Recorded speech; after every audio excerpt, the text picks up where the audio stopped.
All right, so today we're heading over to Thailand, Okay. but we don't even have to pack our bags. We are diving into a Reddit thread Oh, cool. from the Thailand subreddit. Okay. And it asks a really interesting question, I think. It asks, will skin whitening and class-based views on tanning end in Thailand? Oh, wow.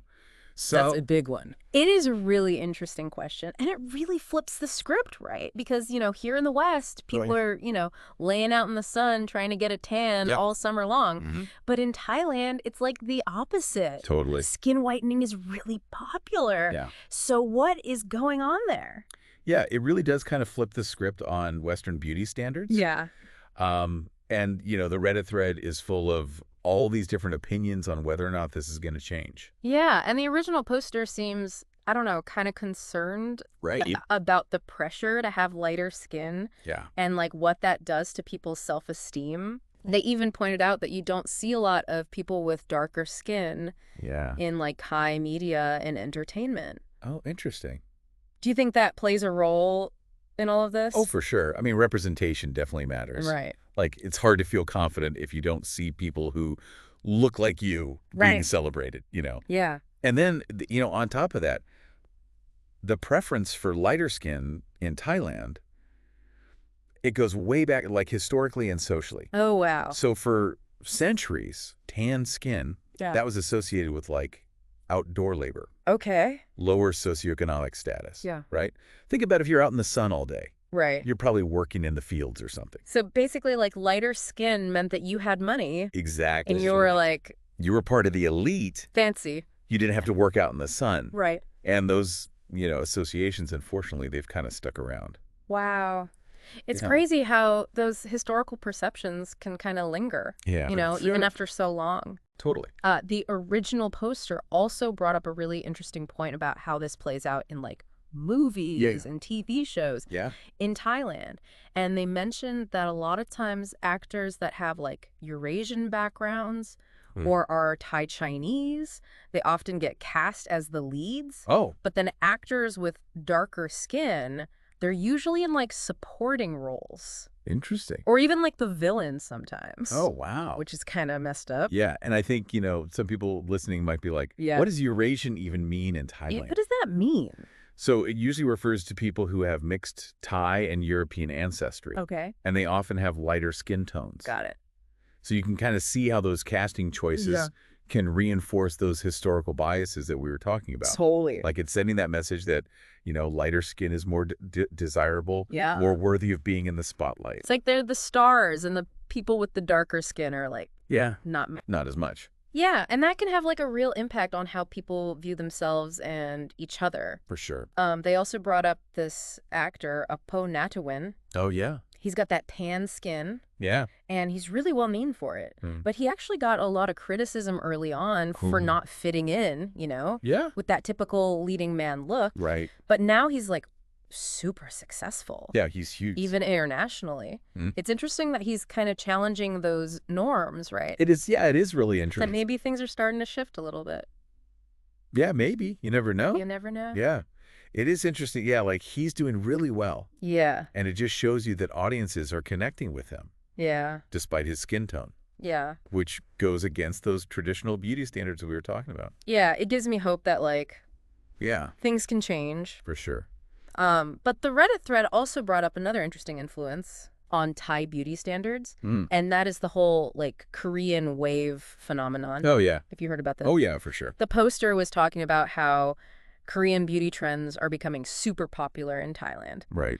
Things like, the super fair skin Yeah. and that specific makeup style. Totally. And it's a really good example of how globalization Yeah. can actually impact beauty standards around the world. It's everywhere. It is. It's everywhere. And the Korean entertainment industry has just become so influential worldwide with K-pop and K-dramas. Huge. Huge. Yeah. Exactly. Yeah. And, their beauty ideals, Yeah. they often emphasize a very pale complexion, Yeah. which has definitely, made its way into Thai culture. It's kind of a double-edged sword, though, right? It is. Because, like, on the one hand, it's Yeah. cool to see different cultures, blending and influencing each other. For sure. But then on the other hand, it can feel like these imported beauty standards are just, like, adding another layer of pressure Yeah, you're right. to, like, conform. Yeah, it's a lot. It's a lot. And it's important to remember that even within Korea, Right. there are people who are pushing back against these narrow beauty standards. Yeah.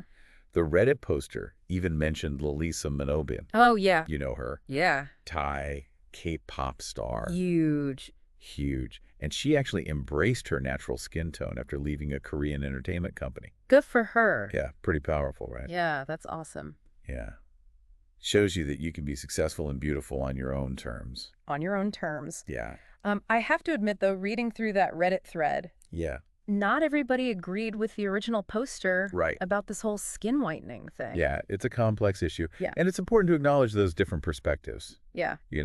Some people argued that individuals should have the freedom to choose how they want to look, Right. whether that means tanning or using skin lightening products, whatever they want to do. Yeah. It's their choice. Exactly. And then other people pointed out that, Thailand has a diverse range of skin tones. Right. That beauty exists in all those shades. Of course. So it's not just black and white. Yeah. And I think what really struck me was, like, how passionate Oh, yeah. people were on both sides of this argument.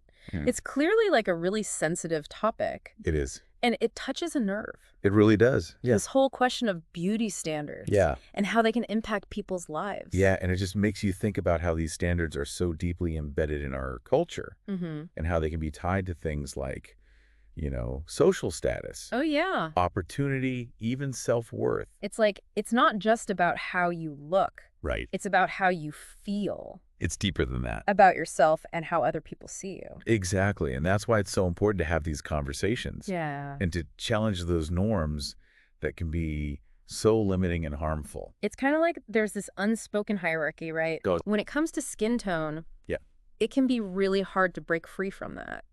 You're absolutely right. And what's interesting is it goes beyond just feeling good or bad about how you look. It can actually impact your opportunities in life. Really? So, like, having darker skin Yeah. could actually, like, hold you back. There's actually been some research on colorism in Thailand Oh, wow. that suggests exactly that. Interesting. Yeah, so studies have shown that people with lighter skin, they're sometimes seen as more intelligent, What? more trustworthy, No way. even more likely to get hired for jobs. Seriously? Yeah, it's a subtle form of bias, Yeah. but it can have real consequences. Wow, that's pretty disheartening. It is. It makes you wonder how much of that bias we just, like, absorb Right. from everything around us. For everywhere, yeah. Like, from the media, our families. Totally. Even just, like, everyday conversations. It's like this cycle where these messages just keep getting reinforced over and over again Right. through all these different channels. Yeah. And then we start to internalize them. Yeah. We start to see ourselves and other people Yeah. through that same lens. Like, we're brainwashed almost. Kinda, yeah. It's a complex web to untangle. For sure. Yeah. But it sounds like recognizing it is at least, like, the first step. It is, yeah. Like, becoming aware of those biases. Awareness is key. And then what? Like, where do we go from there? Well, then it's about challenging those biases, Okay. both within ourselves Yeah. and in the world around us. Right. Speaking out against discrimination, supporting organizations that are fighting for equality, Yeah.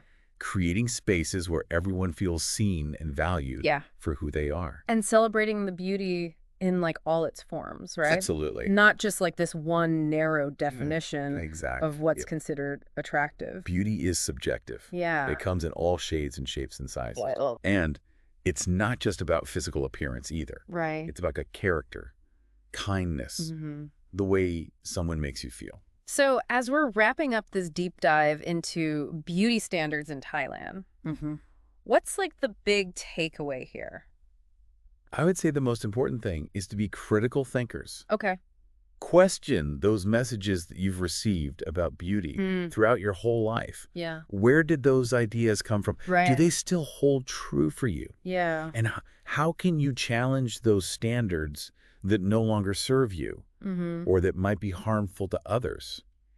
It's almost like you're saying we should like take ownership of our own definition of beauty. Exactly. Decide for yourself what's beautiful and valuable. Not letting society tell you. Don't let society dictate that for you. Yeah. And remember, beauty is not a fixed thing. Right. It's constantly evolving. It changes. It does. It changes. And it can be a really powerful force for good. Yeah. When we use it to uplift and empower ourselves and each other. Awesome. Well, hey, thanks for joining us on this deep dive. Of course. Thanks for having me. We'll see you next time.